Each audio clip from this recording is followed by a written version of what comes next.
मध्य प्रदेश में इस वक्त विधानसभा का बजट सत्र चल रहा है।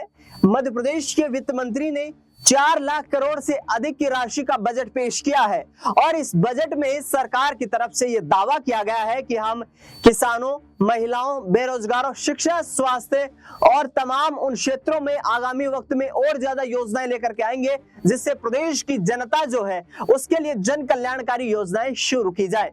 दरअसल पूरे मुद्दे को लेकर के विधानसभा सत्र में जमकर हंगामा देखने को मिल रहा है। चाहे दिग्विजय सिंह के बेटे जयवर्धन सिंह हो या फिर उमंग सिंगार, सड़क पर मौजूद कांग्रेस पार्टी के प्रदेश अध्यक्ष जीतू पटवारी हो या फिर दिग्गज नेता कमलनाथ, ये तमाम नेता मोहन यादव सरकार को निशाना बना रहे हैं कि 2023 में सत्ता में आने के बाद से जो बड़े बड़े संकल्प करके भारतीय जनता पार्टी की सरकार बनी थी मध्य प्रदेश में, आखिरकार उस भारतीय जनता पार्टी ने मध्य प्रदेश में क्या दिया है। उस भारतीय जनता पार्टी ने मध्य प्रदेश में पहली कैबिनेट मीटिंग में ही तमाम वादों को पूरा करने का फैसला लेने का आश्वासन लोगों को दिया था। आखिरकार वो सरकार क्या कर रही है? तमाम मुद्दों को लेकर, तमाम विषयों को लेकर चर्चा हो रही है। बेरोजगारी मध्य प्रदेश में चरम सीमा पर है, ये दावे उमंग सिंगार, जयवर्धन सिंह, जीतू पटवारी और कमलनाथ के द्वारा किए जा रहे हैं।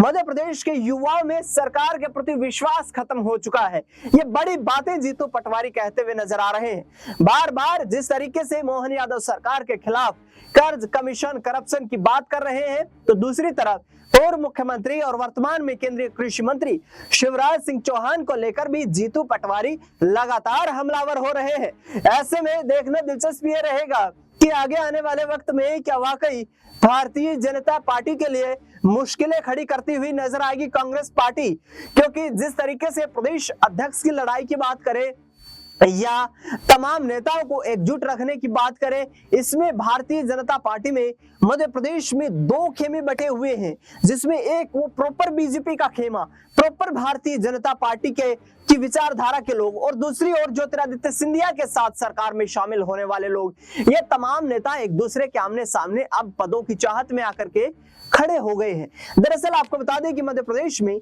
आगामी वक्त में संगठन में बड़े परिवर्तन होने वाले हैं। सबसे बड़ा परिवर्तन प्रदेश अध्यक्ष की कुर्सी को लेकर, जहां पर बीडी शर्मा को हटाकर किसी अन्य नेता को यहां पर यह पद दिया जाएगा और इसको लेकर के फग्गन सिंह कुलस्ते, हेमंत खंडेलवाल और इसके साथ साथ बात करें तो नरोत्तम मिश्रा का नाम भी शामिल है।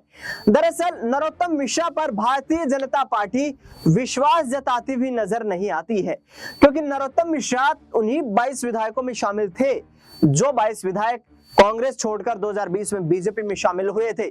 ऐसे में नरोत्तम मिश्रा के पास अब न कोई कैबिनेट में मंत्रालय है, ना मध्य प्रदेश में उनके पास कोई बड़ी जिम्मेदारी है। वो नाराज नजर आ रहे हैं, नाखुश नजर आ रहे हैं। तमाम उनके समर्थकों के द्वारा बड़े बड़े दावे किए जा रहे हैं।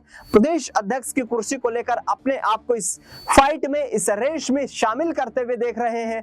देखना दिलचस्प ये रहेगा कि वाकई में क्या आने वाले वक्त में यहाँ पर मध्य प्रदेश में ये जो प्रदेश अध्यक्ष की कुर्सी है भारतीय जनता पार्टी की, क्या ये टूट का कारण बन सकती है?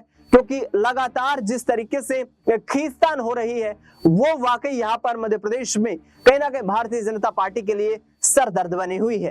पहले आपको बयान सुनवाते हैं उमंग सिंगार का, जो किसानों और बेरोजगारी के मुद्दों को लेकर प्रदेश सरकार को कटघरे में खड़ा कर रहे हैं और उनको तमाम जिस तरीके से बड़े बड़े आरोप सरकार पर भ्रष्टाचार के लगा रहे हैं, उस पर फिर मोहन यादव क्या कटाक्ष करेंगे वो भी बयान सुनवाएंगे। लेकिन पहले उमंग सिंगार को सुनिए। जो एमएसपी समर्थन मूल्य दो, हर किसान को दो।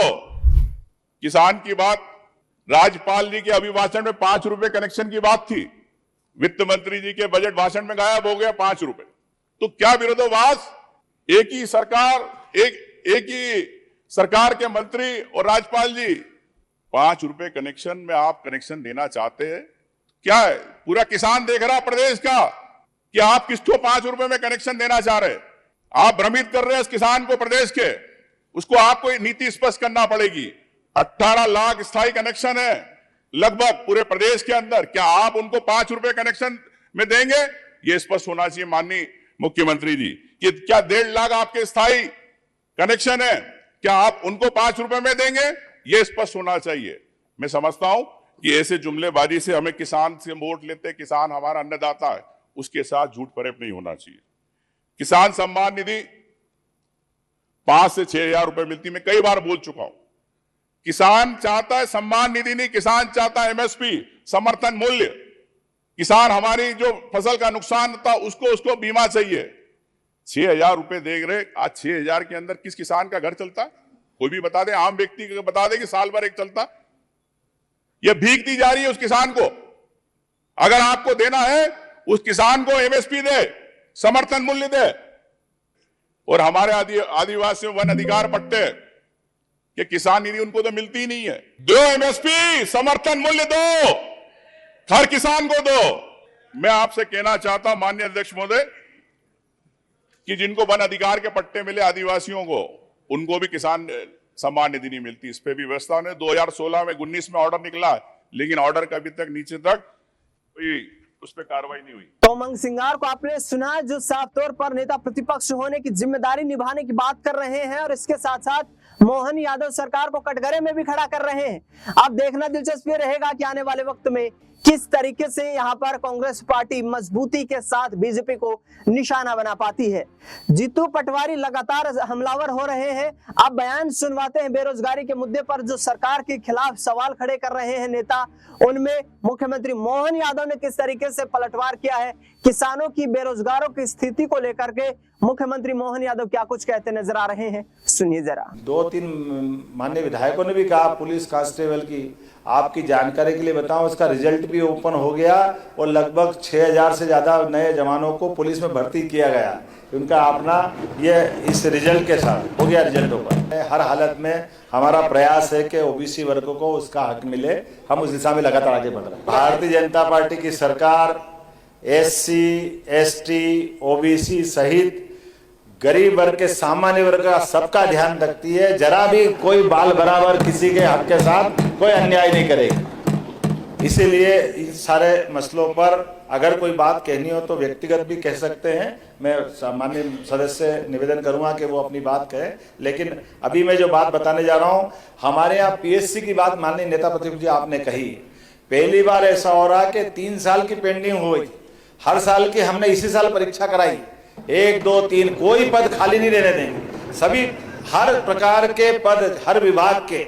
और आप थोड़ी मदद करोगे तो प्रमोशन पे भी हम ठीक रास्ते पे जा रहे हैं माननीय अध्यक्ष महोदय। हम आप मिलकर के जो सभी वर्गों के प्रमोशन जो अटके उसका भी हम समाधान खोज रहे हैं, ताकि नीचे के पद और रिक्त हो जाए, उनको भी भरने का काम हमारी सरकार के माध्यम। तो सुना आपने, मोहन यादव का दावा है कि हम बेरोजगारी के क्षेत्र में विशेष तौर पर काम कर रहे हैं। उनका कहना है कि हमारी सरकार लगातार प्रदेश से बेरोजगारी खत्म करने के बड़े बड़े संकल्प जो लिए थे हमने, बड़े बड़े उन प्रोजेक्ट्स पर काम कर रही है, जिससे कि आने वाले वक्त में प्रदेश के युवाओं को रोजगार के नए अवसर यहाँ पर मुहैया करवाए जाएं। उन्होंने ये भी दावा किया कि पिछले दिनों भोपाल, जो कि राजधानी है मध्य प्रदेश की, वहां पर एक ग्लोबल इन्वेस्टमेंट समिट का आयोजन किया गया, जिससे प्रदेश में करोड़ों रुपए का निवेश आने वाला है, जो रोजगार के नए दरवाजे खोलने का काम करेगा। देखना दिलचस्पी रहेगा किस तरीके से मध्य प्रदेश में अब मोहन सरकार अपना कार्यकाल सकुशलता के साथ पूरा कर पाती है। फिलहाल इस खास कार्यक्रम में इतना ही। देश दुनिया से जुड़ी तमाम बड़ी खबरों के लिए देखते रहिए SPN9 न्यूज़।